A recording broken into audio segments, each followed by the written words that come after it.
What happens when one of Hollywood's biggest stars loses his cool on live television?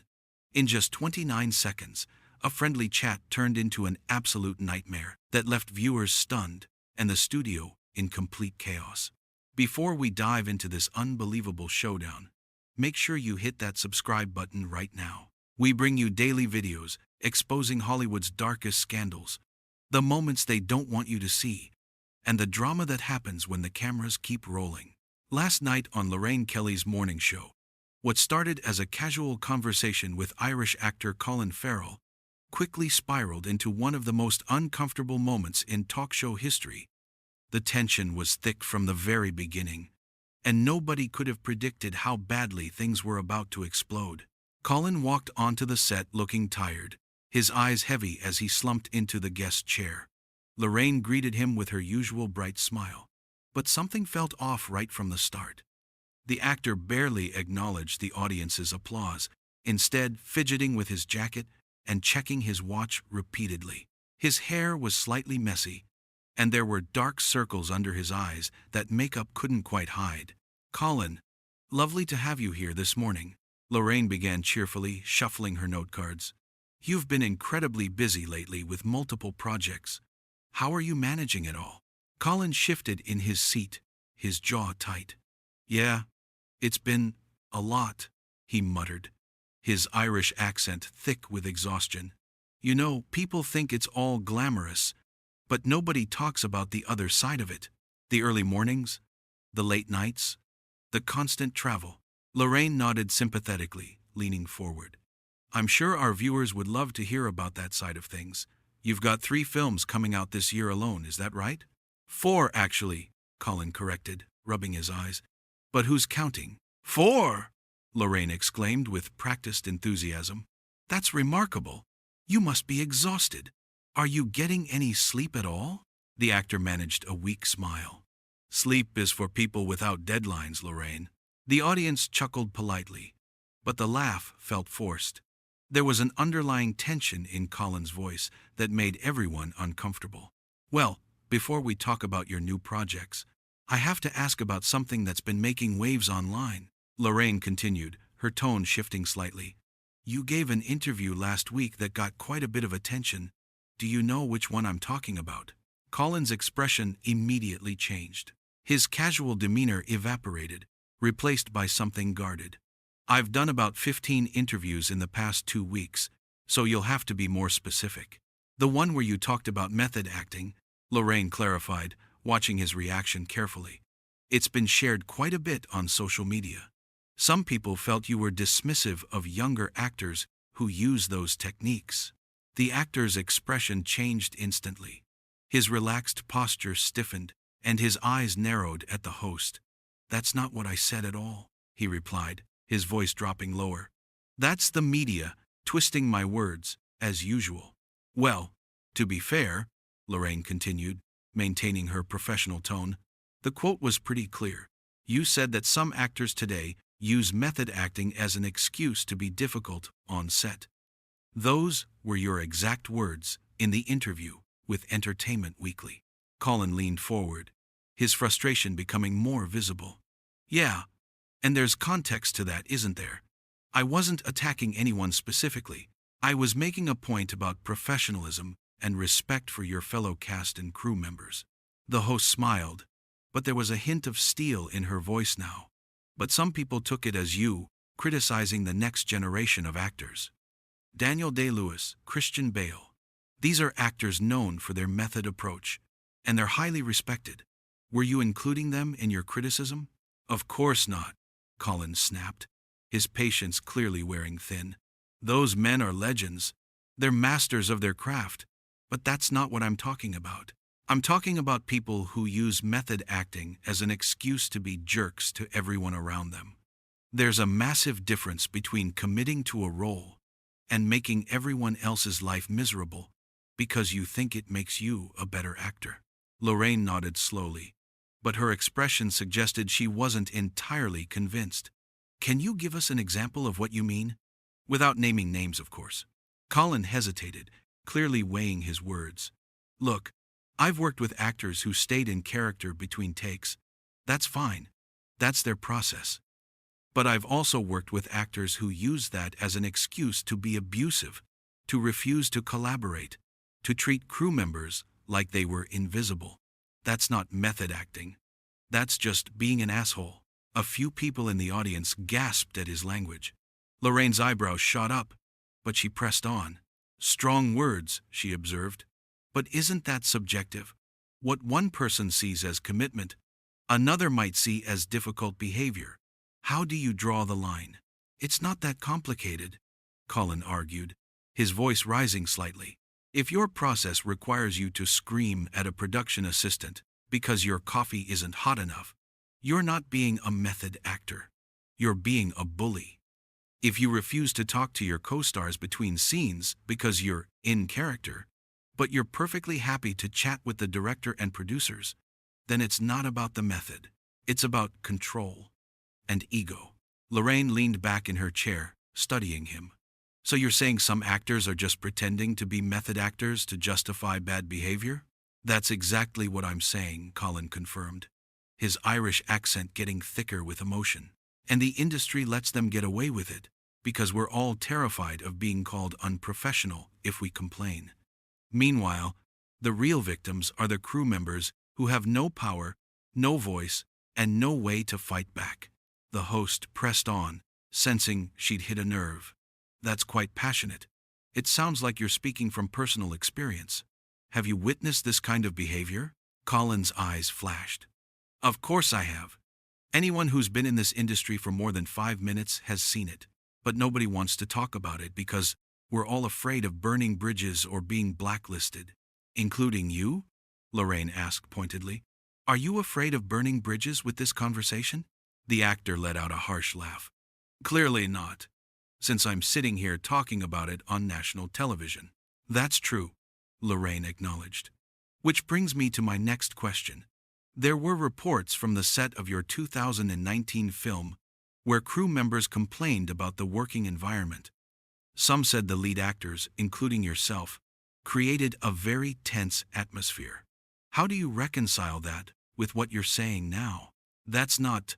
Bloody hell, you're not listening to me, Colin said, running his hand through his hair in frustration. I'm saying there's a way to be professional and dedicated without treating people like garbage. Why is that controversial? The atmosphere in the studio had shifted dramatically. Crew members exchanged nervous glances, and the audience sat in uncomfortable silence. Lorraine, however, wasn't backing down. I think people are just surprised to hear this from you, Colin, given that you've had your own reputation for being intense on set. There are stories about your behavior during certain films. Colin's face flushed red. What stories? What are you talking about? Well, there were reports from the set of your 2019 film where crew members complained about the working environment, Lorraine said, reading from her cards. Some said the lead actors, including yourself, created a very tense atmosphere. The actor stood up slightly in his chair, his voice rising. That's complete bullshit. Who said that? Give me names. Lorraine remained calm, though her grip on her note cards tightened. These were anonymous sources speaking to entertainment outlets. I'm just asking about the disconnect between what you're saying now and what's been reported about your own conduct. Anonymous sources? Colin repeated mockingly. So basically, nobody. You're sitting here accusing me of being a hypocrite based on nobody saying nothing. That's rich. I'm not accusing you of anything, Lorraine replied, her voice firm. I'm simply asking you to address these reports. Colin shook his head, laughing bitterly. This is exactly what's wrong with these shows. You invite someone on, pretend it's going to be a nice chat, and then you ambush them with gossip and lies. The host's expression hardened. Now hold on just a minute. We don't do ambush interviews here. These are legitimate questions, based on public statements and reports. If you can't handle being asked about your own words, perhaps you shouldn't be giving interviews. That comment landed like a bomb. Colin's eyes went wide with disbelief. Excuse me? Are you seriously telling me how to do my job right now? I'm telling you that if you're going to criticize other actors publicly, you should expect to answer questions about your own behavior, Lorraine shot back, her Scottish accent becoming more pronounced. You don't get to have it both ways. Colin stood up fully now, yanking the microphone from his lapel. You know what? I don't need this. I came here thinking we'd have an actual conversation, not some gotcha journalism nonsense. Oh, sit down, Colin, Lorraine said dismissively, waving her hand. You're being ridiculous. The actor froze, his face a mask of anger. What did you just say to me? I said you're being ridiculous, Lorraine repeated, her own frustration showing now. You're throwing a tantrum because you don't like being questioned. It's childish. Childish? Colin's voice echoed through the studio. You ambush me with fake stories, twist everything I say, and then call me childish when I call you out on it? That's absolutely mental. Lorraine stood up as well, matching his energy. Nobody ambushed you. These are questions any journalist would ask.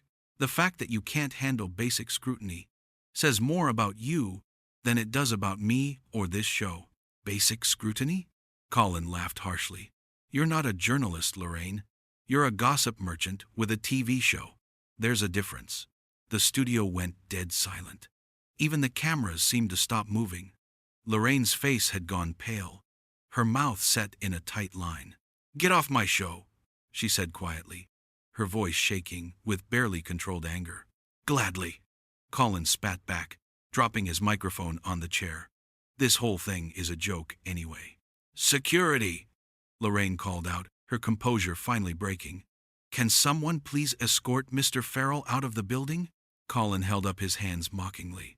Oh, we're calling security now? That's perfect. Really professional, Lorraine. You insulted me, you insulted my crew, and you insulted this show, Lorraine said, her voice rising. I've been doing this for 30 years, and I don't have to stand here and take abuse from someone who can't handle a few tough questions. Tough questions? Colin scoffed, backing toward the exit. You wouldn't know a tough question if it bit you in the ass. All you do is read gossip off cards and pretend you're doing real journalism. 2 security guards had appeared at the edge of the stage, looking uncertain about whether to intervene. Lorraine pointed toward the exit. Get out. Now. Before I say something I'll regret. Too late for that, sweetheart, Colin said with a bitter smile. You already showed everyone exactly who you are. And so did you, Lorraine fired back. The whole country just watched you throw a temper tantrum like a spoiled child. I'm sure that'll do wonders for your reputation. Colin opened his mouth to respond, then seemed to think better of it. He shook his head, grabbed his jacket from the back of the chair, and turned toward the exit. This is going to be everywhere by tonight, Lorraine called after him. You just made a huge mistake. The actor stopped at the edge of the stage, turning back one last time. The only mistake I made was agreeing to come on this trash show in the first place. Then don't let the door hit you on the way out, Lorraine shouted, her professional facade completely shattered now. Colin gave her a mocking salute and walked off the stage, his footsteps echoing in the silent studio. The cameras followed him as he stormed past stunned crew members, through the backstage area, and toward the exit. Behind him, Lorraine stood frozen at her desk, her chest heaving as she tried to regain her composure. The audience sat in shocked silence, nobody quite sure what to do or say. The cheerful morning show had transformed into something dark and uncomfortable, a car crash that nobody could look away from. As Colin reached the studio doors, he shoved them open with both hands, the loud bang making everyone in the studio jump. He disappeared into the hallway beyond, leaving nothing but tension and disbelief in his wake. One of the producers rushed onto the stage, whispering urgently to Lorraine. She waved him away, straightening her blazer and trying to smooth her hair. Her hands were shaking. Well, she finally said into the camera, her voice tight and controlled. That was certainly unexpected. We're going to take a quick break, and when we come back, we'll have our cooking segment with Chef Marco. But her voice cracked on the last word, and she turned away from the camera, her shoulders tense.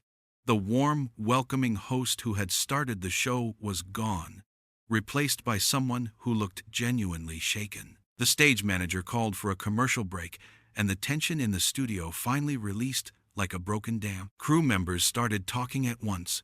Audience members pulled out their phones, and somewhere in the distance, a door slammed shut. The confrontation had lasted less than 10 minutes, but it had felt like an eternity.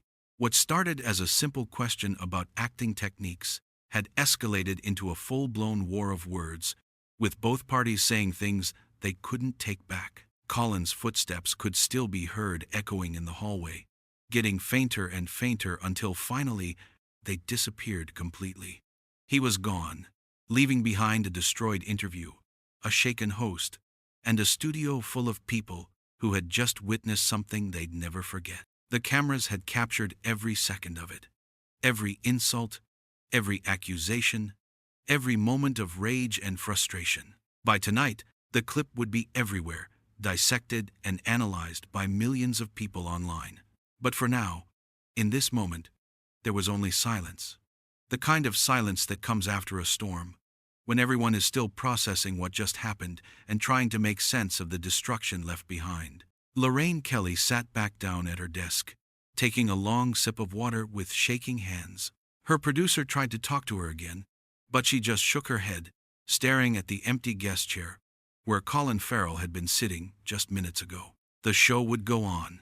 The cameras would keep rolling. But everyone in that studio knew they had just witnessed something extraordinary. A moment where the carefully constructed facade of celebrity interviews had crumbled completely, revealing the raw, ugly reality underneath. Colin Farrell had stormed off Lorraine Kelly's show in spectacular fashion, burning bridges and creating headlines with every angry word. The nice, friendly morning chat show had become a battlefield, and both combatants had drawn blood. "And so did you," Lorraine fired back, her voice trembling. "The whole country just watched you throw a temper tantrum like a spoiled child. I'm sure that'll do wonders for your reputation. Your agent must be thrilled right now." Colin opened his mouth to respond, his face red with anger, then seemed to think better of it. He took a deep breath, shaking his head slowly. "You know what the worst part is? I actually respected you before this. I thought you were one of the good ones. I was wrong." "The feeling is mutual," Lorraine snapped. "I thought you were a professional. Clearly, I was mistaken." The actor grabbed his jacket from the back of the chair, nearly knocking over the water glass on the table. "This is going to be everywhere by tonight?" Lorraine called after him, her voice sharp and cutting. "You just made a huge mistake coming on this show and behaving like this. A massive mistake." Colin stopped at the edge of the stage, turning back one last time. His eyes were blazing with fury. "The only mistake I made was agreeing to come on this trash show in the first place. I should have listened to the people who warned me about you." "What people?" Lorraine demanded, taking a step toward him. "Who warned you about me?" "Does it matter?" Colin shot back. "They were right. That's all that counts. You're not interested in real conversations. You just want drama and headlines. Well, congratulations. You got them." "Don't you dare try to spin this," Lorraine said, her voice rising again. "You're the one who couldn't handle a few simple questions. You're the one who started swearing and throwing insults. This is all on you, Colin. All of it." The actor let out a harsh laugh. "Yeah, keep telling yourself that. Maybe if you say it enough times, you'll actually believe it. But everyone watching knows the truth. They saw what you did here." "Then don't let the door hit you on the way out," Lorraine shouted, losing the last shred of her composure. Her face was flushed, and there were tears of frustration in her eyes. "Go on, leave. Nobody's stopping you." Colin gave her a mocking salute, his expression one of pure contempt. "Don't worry. I wouldn't stay here another second if you paid me. This whole operation is a disgrace." He turned and walked off the stage, his footsteps echoing in the silent studio. The cameras followed him as he stormed past stunned crew members, knocking over a clipboard that someone had left on a chair. Nobody moved to stop him. Nobody said a word. They just stared as he marched through the backstage area toward the exit. Behind him, Lorraine stood frozen at her desk, her chest heaving as she tried to regain her composure. Her hands were gripping the edge of the desk so hard her knuckles had turned white. The audience sat in shocked silence, nobody quite sure what to do or say. A few people had their phones out, clearly recording. The cheerful morning show had transformed into something dark and uncomfortable. A car crash that nobody could look away from. One makeup artist had her hand over her mouth, eyes wide with shock. A camera operator had actually stopped filming, unsure whether he should continue. The stage manager stood off to the side, talking urgently into his headset, probably communicating with the director in the control room. As Colin reached the studio doors, he shoved them open with both hands, the loud bang making everyone in the studio jump. The doors swung wide, slamming against the walls with a crash that echoed through the space. He disappeared into the hallway beyond, leaving nothing but tension and disbelief in his wake. Through the open doors, people could hear his footsteps, heavy and angry, getting fainter as he moved further away from the studio. One of the producers, a young woman with a headset, rushed onto the stage, whispering urgently to Lorraine. She waved him away dismissively, straightening her blazer with shaking hands and trying to smooth her hair, which had become slightly disheveled during the confrontation. Her makeup was smudged around her eyes, and she looked like she was struggling to hold back tears. "Well?" she finally said into the camera, her voice tight and controlled but clearly affected. "That was certainly unexpected. That's not how we normally do things here. We're going to take a quick break, and when we come back, we'll have our cooking segment with Chef Marco. He's making a lovely autumn soup." But her voice cracked on the last word, and she turned away from the camera abruptly, her shoulders tense and hunched. The warm, welcoming host who had started the show was completely gone, replaced by someone who looked genuinely shaken and upset. Her hands were trembling as she reached for her water glass. The stage manager called for a commercial break, and the tension in the studio finally released like a broken dam. Crew members started talking at once, their voices overlapping in a confused buzz. Audience members pulled out their phones immediately, already typing messages and uploading videos. Someone in the back row was on a phone call, speaking in hushed, excited tones. The normal, quiet professionalism of a TV studio had been shattered. "Did that just happen?" someone whispered loudly enough for others to hear. "Oh my God, that was insane," another voice added. Somewhere in the distance, past the studio doors, another door slammed shut. It was probably Colin leaving the building entirely, the final punctuation mark on the disaster that had just unfolded. The confrontation had lasted less than 15 minutes from start to finish, but it had felt like an eternity to everyone present. What started as a simple question about acting techniques and professional behavior had escalated into a full-blown war of words, with both parties saying things they couldn't take back, things that would be replayed, analyzed, and discussed for days, maybe weeks.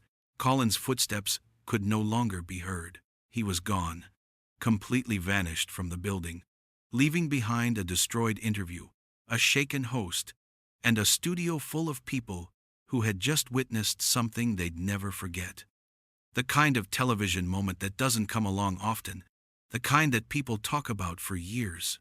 The cameras had captured every second of it, every insult, every accusation, every moment of rage and frustration, every angry gesture and heated exchange. By tonight, probably within the hour, the clip would be everywhere. On Twitter, Instagram, TikTok, YouTube. It would be dissected and analyzed by millions of people online, turned into memes, discussed on other talk shows, picked apart by entertainment journalists. But for now, in this moment, there was only silence in the studio. The kind of silence that comes after a storm, when everyone is still processing what just happened and trying to make sense of the destruction left behind. People were looking at each other with wide eyes, shaking their heads in disbelief. Lorraine Kelly sat back down at her desk during the commercial break, taking a long sip of water with shaking hands. She set the glass down carefully, as if afraid she might drop it. Her producer tried to talk to her again, leaning in close and speaking quietly, but she just shook her head repeatedly, staring at the empty guest chair where Colin Farrell had been sitting just minutes ago. The chair seemed to mock her now, a reminder of how quickly things had gone wrong. "I don't want to talk about it," she said quietly to the producer. "Not now. Just give me a minute." The producer nodded and backed away, giving her space. Around the studio, people were still buzzing with conversation, but they kept their voices low, respectful of the tension that still hung in the air, like smoke. The show would go on. It had to. The cameras would keep rolling. Chef Marco was probably in the green room right now, having watched the whole thing on a monitor, wondering what kind of atmosphere he was about to walk into. But everyone in that studio knew they had just witnessed something extraordinary and terrible at the same time. A moment where the carefully constructed facade of celebrity interviews had crumbled completely, revealing the raw, ugly reality underneath. The fake smiles, the practiced responses, the careful dance between host and guest, all of it had been stripped away, leaving only genuine anger and hurt feelings. Colin Farrell had stormed off Lorraine Kelly's show in spectacular fashion, burning bridges and creating headlines with every angry word he'd thrown at her. The nice, friendly morning chat show that millions of people watched with their breakfast had become a battlefield, and both combatants had drawn blood. Real emotional blood that couldn't be easily washed away. As the commercial break continued, makeup artists rushed to touch up Lorraine's face, trying to hide the evidence of her distress. Someone brought her a fresh glass of water. Another person adjusted her microphone, which had come slightly loose during the confrontation. She sat there like a statue, letting them work, her eyes still fixed on that empty chair. One thing was absolutely certain. This interview would be remembered for a very long time. Not for anything Colin was supposed to promote. Nobody even remembered what film he'd been there to discuss. Not for any heartwarming stories or funny anecdotes that usually filled Lorraine's show, but for the moment when it all fell apart in the most spectacular way possible. The moment when Hollywood charm met British journalism, and neither one was willing to back down or admit they might be wrong. The moment when a simple question about professional behavior turned into an explosive confrontation that ended with an A-list actor storming off set, leaving nothing but chaos, confusion, and uncomfortable silence in his wake. And somewhere outside the studio, probably in his car or maybe still walking through the building's corridors, Colin Farrell was likely already regretting every word he'd said, every insult he'd thrown, every bridge he'd burned. But it was too late now. The damage was done, recorded in high definition from multiple camera angles, and there was absolutely no taking it back. The words had been spoken, the fight had happened, and the whole world was about to watch it unfold.